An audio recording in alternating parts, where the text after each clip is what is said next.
Hi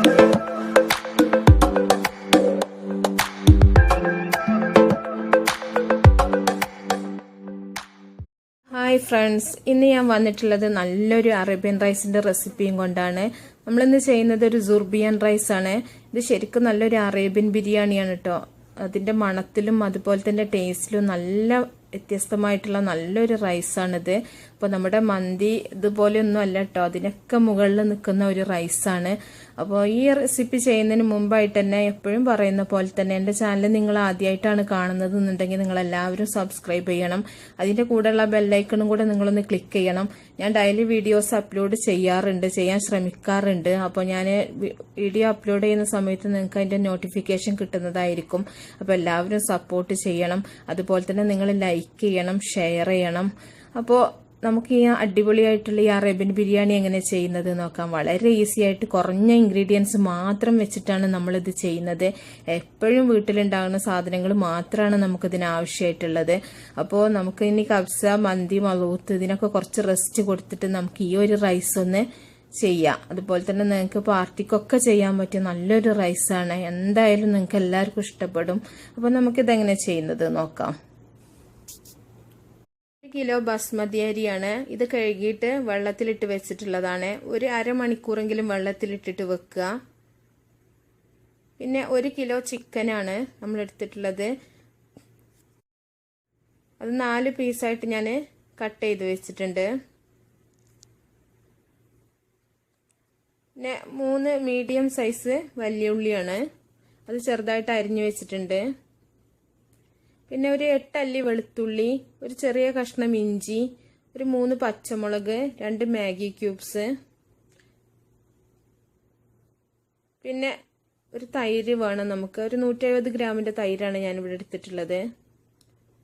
പിന്നെ നമ്മൾ കബ്സൻ്റെ മന്തിൻ്റെ ഒക്കെ മസാല, പിന്നെ നമുക്ക് ആവശ്യത്തിന് ഉപ്പ് വേണം, അതുപോലെ തന്നെ ആവശ്യത്തിന് ഓയിലും വേണം. ഇനി നമുക്ക് ചോറുണ്ടാക്കാൻ വേണ്ടിയിട്ട് ഒരു പാത്രം അടുപ്പത്ത് വെക്കാം. ഇതിലേക്ക് കുറച്ച് ഓയിൽ ഒഴിച്ചു കൊടുത്തിട്ടുണ്ട്. ഇനി നമ്മൾ അരിഞ്ഞു വെച്ചിട്ടുള്ള ഉള്ളിയാണ് ഇതിലേക്ക് ഇട്ട് കൊടുക്കുന്നത്. നമുക്ക് ഈ ഉള്ളി ഒരു ബ്രൗൺ കളർ ആവുന്ന വരെ നല്ലോണം ഒന്ന് വഴറ്റിയെടുക്കണം. കരിയാണ്ട തന്നെ നല്ലൊരു ഗോൾഡൻ ബ്രൗൺ ആക്കി എടുക്കണം. നമ്മൾ ഈ ഉള്ളി അരച്ചെടുക്കാൻ വേണ്ടിയിട്ടാണ് കേട്ടോ. അപ്പോൾ കരിഞ്ഞിട്ടുണ്ടെങ്കിൽ അതിൻ്റെ ടേസ്റ്റ് മൊത്തം മാറും. അപ്പോൾ ഒരു ഗോൾഡൻ ബ്രൗൺ കളർ ആയിട്ടുണ്ട്. അപ്പോൾ ഇത്രയും മതി നമുക്ക്. ഇനി കൂടുതൽ വെച്ച് കഴിഞ്ഞാൽ കരിഞ്ഞു പോകും. അപ്പോൾ നമ്മുടെ ചോറിൻ്റെ മൊത്തം ടേസ്റ്റ് മാറും. അപ്പോൾ നന്നായിട്ട് ഇളക്കിയിട്ട് തന്നെ നിങ്ങൾ വഴറ്റിയെടുക്കുക. ഇനി നമുക്കൊന്ന് എണ്ണയിൽ നിന്നൊന്ന് കോരി മാറ്റാം.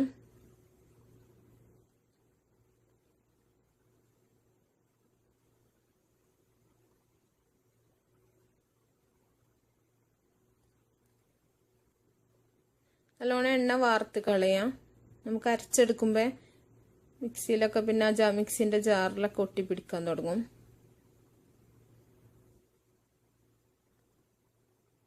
അപ്പോൾ നമ്മൾ ഉള്ളി ഫ്രൈ ചെയ്ത് മാറ്റി വെച്ചിട്ടുണ്ട്. ഇതും അതുപോലെ തന്നെ ഇഞ്ചി, വെളുത്തുള്ളി, മാഗി ക്യൂബ്സ് ഇത് നമുക്ക് ഒന്നിച്ച് തൈരും കൂടെ ചേർത്തിട്ട് നന്നായിട്ടൊന്ന് അരച്ച് പേസ്റ്റ് ആക്കി എടുക്കണം. ഇനി നമ്മൾ ഉള്ളി വഴറ്റി വെച്ചിട്ടുള്ള അതേ ചട്ടിക്ക് തന്നെ ഒരു ബേ ലീഫും അതുപോലെ തന്നെ 2 ഏലക്കായും കൂടെ ഞാൻ ഇട്ടെടുത്തിട്ടുണ്ട്. ഇതിലേക്ക് നമ്മൾ ഉപ്പും കബ്സ മസാലയും കൂടെ പുരട്ടി വെച്ചിട്ടുള്ള ചിക്കന് ചേർത്ത് കൊടുക്കുക. അപ്പോൾ നമ്മളിതൊന്ന് ജസ്റ്റ് ഒന്ന് നമുക്കൊരു സെമി ഫ്രൈ ആക്കി എടുക്കാൻ വേണ്ടിയിട്ടാണ് കേട്ടോ. അപ്പോൾ നന്നായിട്ട് ഫ്രൈ ചെയ്യേണ്ട ആവശ്യമില്ല. അപ്പോൾ നമ്മൾ 2 സൈഡും ഒന്ന് ചെറുതായിട്ടൊന്ന് ഫ്രൈ ചെയ്തെടുക്കുന്നുണ്ട്. നമുക്കൊന്ന് തിരിച്ചിട്ട് കൊടുക്കാം ഈ ചിക്കന്. ഇത് നമ്മൾ ഇനി മസാലയിൽ കിടന്ന് വേവാനുള്ളതാണ് ഈ ചിക്കന്. ഈ ചോറ് നല്ല ടേസ്റ്റി ആയിട്ടുള്ള ഒരു ചോറാണ് കേട്ടോ ഈ സുർബിയൻ റൈസ്. ശരിക്കും പറഞ്ഞാൽ കബ്സനേക്കാളും മന്തിനേക്കാളും മലൂത്തിനേക്കാളൊക്കെ ടേസ്റ്റ് ഉണ്ട്. അതുപോലെ തന്നെ കുറച്ച് ഇൻഗ്രീഡിയൻസ് മാത്രമേ നമുക്കിതിന് ആവശ്യമുള്ളൂ. ഇനി ഇതിലേക്ക് നമ്മൾ നേരത്തെ എടുത്ത് വെച്ചിട്ടുള്ള പച്ചമുളക്, പിന്നെ അതുപോലെ തന്നെ നമ്മൾ അരച്ചെടുത്തിട്ടുള്ള ഉള്ളി, വെളുത്തുള്ളി, ഇഞ്ചി, മാഗി ക്യൂബ്സ്, നമ്മൾ തൈരും കൂടെ ചേർത്ത് അരച്ച പേസ്റ്റ് അതും കൂടെ ഇതിലേക്ക് ചേർത്ത് കൊടുക്കുക.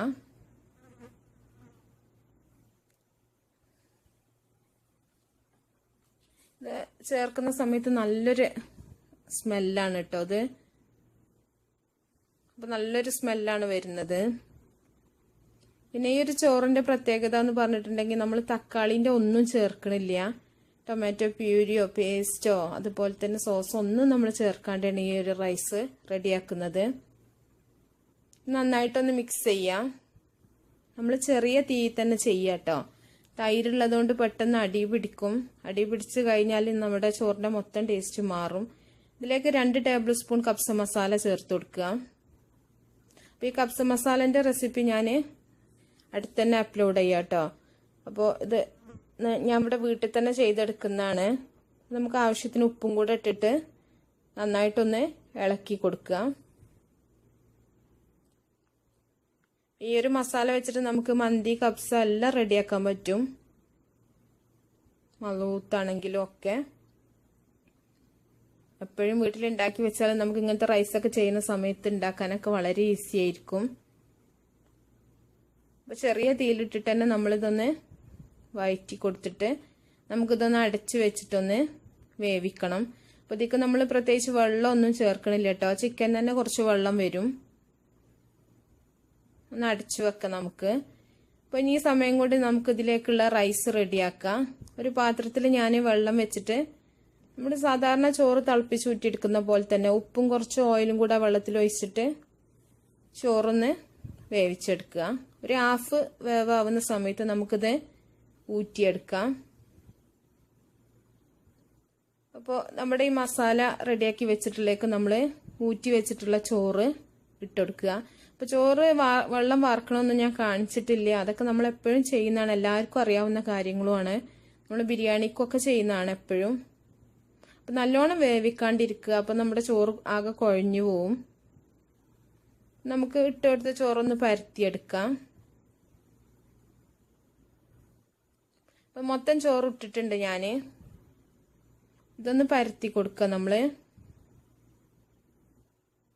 ഇനി ഇതിൻ്റെ മുകളിൽ നമുക്കൊരു യെല്ലോ കളറിന് വേണ്ടിയിട്ട് കുറച്ച് പാലിൽ ഞാനൊരു 1/2 ടീസ്പൂൺ മഞ്ഞൾപ്പൊടി ഒന്ന് കലക്കിയിട്ട് ഒഴിച്ചിട്ടുണ്ട്. ഇതിന് പകരം നിങ്ങൾക്ക് പാലിൽ കുങ്കുമപ്പൂവ് ചേർത്തിട്ട് അങ്ങനെ ചെയ്യാം, കളറ് ചേർക്കാതിരിക്കുക. ഇനി നമുക്ക് ഇതിൻ്റെ മുകളിൽ കനൽ വെച്ചിട്ടൊന്ന് അടച്ചു വെക്കണം. ഇനി ഞാനൊരു ചാർക്കോളിൻ്റെ 2 പീസ് എടുത്തിട്ട് വെച്ചിട്ടുണ്ട്. അതിലേക്ക് കുറച്ച് ഓയിൽ ഒഴിച്ചു കൊടുക്കുക, എങ്കിലും നല്ലോണം പുകഞ്ഞു വരും. അപ്പോൾ നമുക്ക് ഈ പുക പോകുന്നതിന് മുമ്പായിട്ട് തന്നെ അടച്ചു കൊടുക്കുക. അപ്പോൾ നമ്മുടെ ചോറിന് ആ ഒരു പുകൻ്റെ ആ ഒരു ടേസ്റ്റ് വരാൻ വേണ്ടിയിട്ടാണ്, ആ ഒരു സ്മോക്കി ടേസ്റ്റിന് വേണ്ടിയിട്ടാണ് കേട്ടോ. നമ്മൾ മന്തിയൊക്കെ ചെയ്യുമ്പോൾ ചെയ്യാറുണ്ട് അങ്ങനെ. അപ്പോൾ ഒരു 10 മിനിറ്റ് കഴിഞ്ഞിട്ട് ഞാൻ തുറന്നിട്ടുണ്ട്, സെർവ് ചെയ്തിട്ടുണ്ട് ചോറ്. അപ്പോൾ നല്ല അടിപൊളിയായിട്ടുള്ള നല്ല ടേസ്റ്റി ആയിട്ടുള്ള ഒരു റൈസാണിത്. അപ്പോൾ നിങ്ങളെല്ലാവരും ഉണ്ടാക്കി നോക്കണം. അപ്പോൾ അതിൻ്റെ ടേസ്റ്റ് നിങ്ങൾ ഉണ്ടാക്കിയിട്ട് നിങ്ങൾ തന്നെ സ്വയം അറിയണം കേട്ടോ. എല്ലാവർക്കും ഇഷ്ടമായിട്ടുണ്ടാവുമെന്ന് വിചാരിക്കുന്നു. അപ്പോൾ നിങ്ങൾ ഉണ്ടാക്കി നോക്കിയിട്ട് നിങ്ങളാ കമൻസൊക്കെ അറിയിക്കുക. അപ്പോൾ നല്ല റെസിപ്പിയുമായിട്ട് നമുക്ക് അടുത്തൊരു വീഡിയോയിൽ കാണാം.